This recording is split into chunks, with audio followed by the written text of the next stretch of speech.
Excuse me, but have you heard about Murder, She Wrote?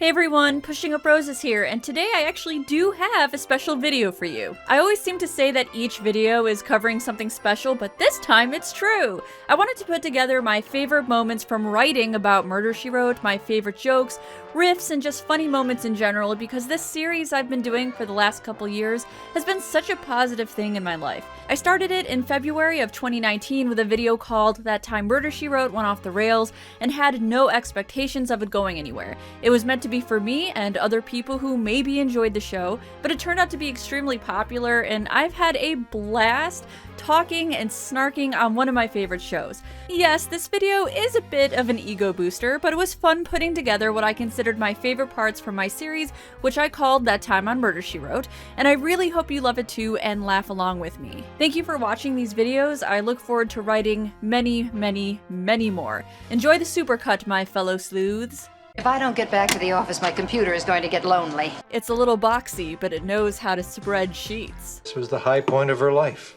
When she bought this picture frame. I've got just the cure for that stiff neck. Some vitamin D. I'm going out there in the world and have some fun. I'm gonna boink all the boys in the yard. My milkshake. What is this though? It looks like some pumpkin puree and Canadian bacon on a cracker with a side of flowers. Okay, so I found out later that they're hot dogs? What? I'll miss those little hot dogs. No. Wow, he was even wearing the headset. We're talking about Murder on the Disorient Express, am I right? That is the best fucking joke ever, come on! I was wondering what a celebrity like you was doing here in the Valley of the Klingons. Kapla! With a jarring cut, we also get a scene where Elmo is fighting with the PI, who is demanding to be paid for his work. What was that all about? I was trying to pay him an exposure. Hey, that's a pretty good jump. Oh no. You have a nasty grease mark on your trousers. Well, now isn't that wonderful? Don't worry, it's just poop. The mark I saw on your cuff the night of the murder. I told you. It was poop. Everyone flying to London meets up in the Fancy People Lounge beforehand, and we get to meet some of the main characters. One is a friend of Sunny's who is flying over to perform some plastic surgery. He tells her that if she ever needs a quick nip and tuck to contact him. I'm in the yellow pages. Under criminals. Finally, the in-flight movie. Gunnar seems to be enjoying it. You love me, you wanna love me tender. How can I be sure you're not pretender? There doesn't appear to be any sign of a wound. Well, this isn't skin, Miss Fletcher. This is a coat. If he was using an electric razor, then why the shaving cream? Aha, the can has a fake bottom. Go, Jessica. She shaved the day.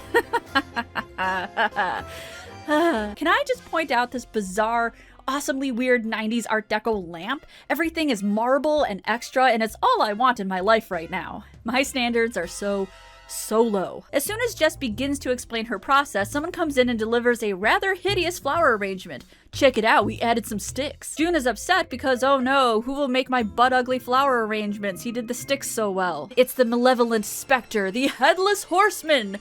Oh no, here he comes!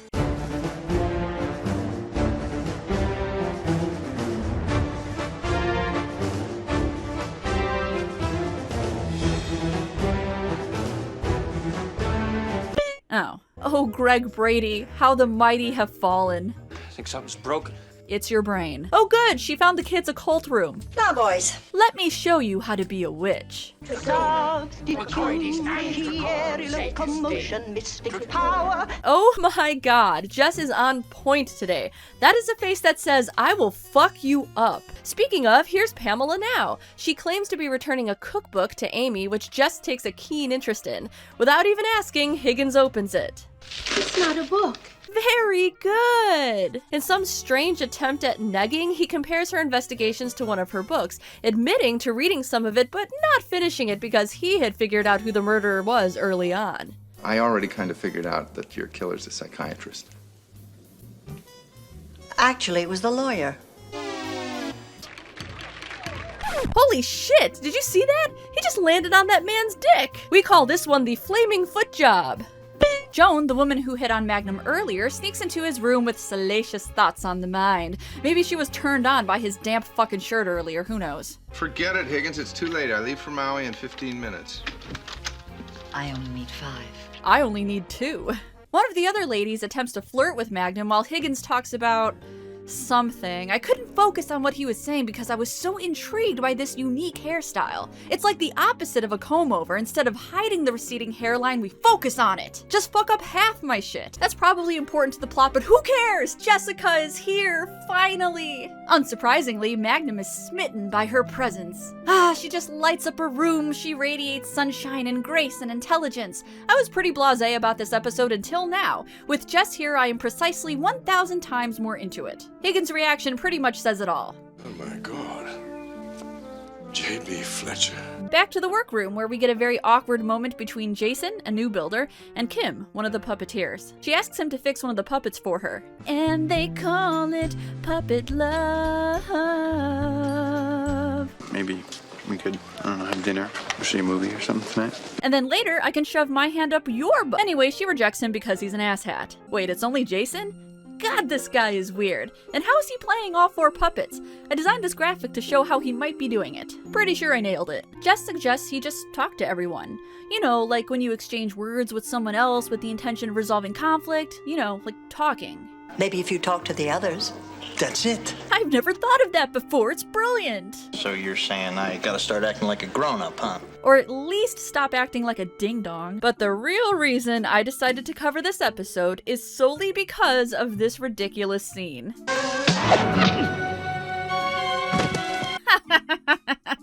Look, I'm pushing 30. And we all know that once you turn 30, you die.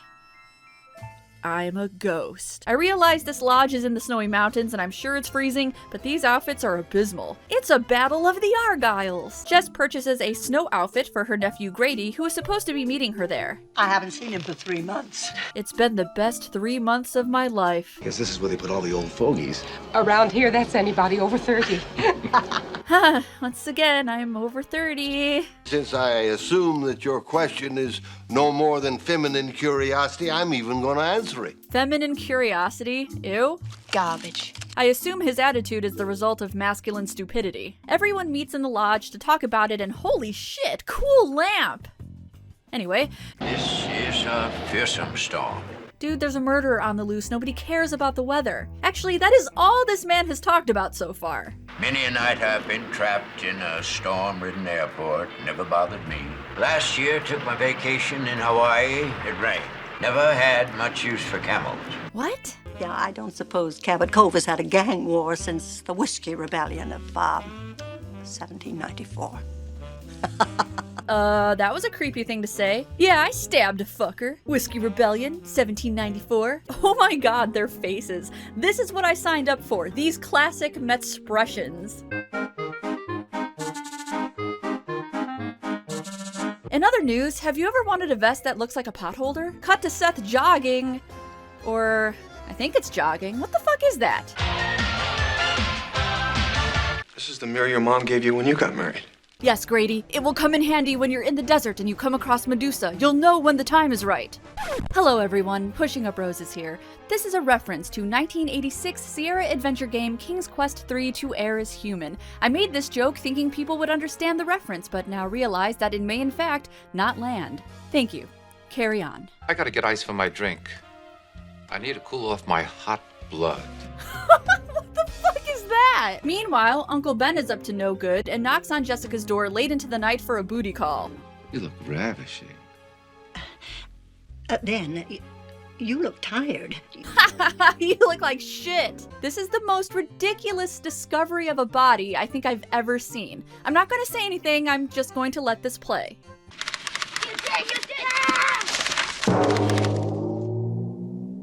What in the hell was that sound effect? What was that?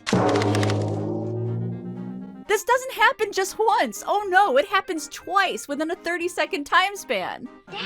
What is it?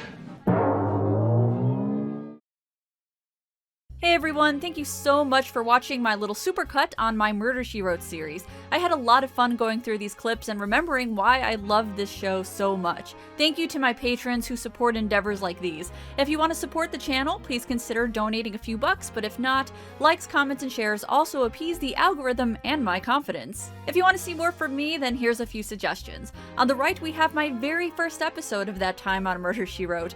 Oh, the memories. And on the left, we have my latest. Thank you so much for supporting these videos and enjoying the show with me. It has helped my mental health, my channel, and it's downright fun. As always, I'll see you in the next one.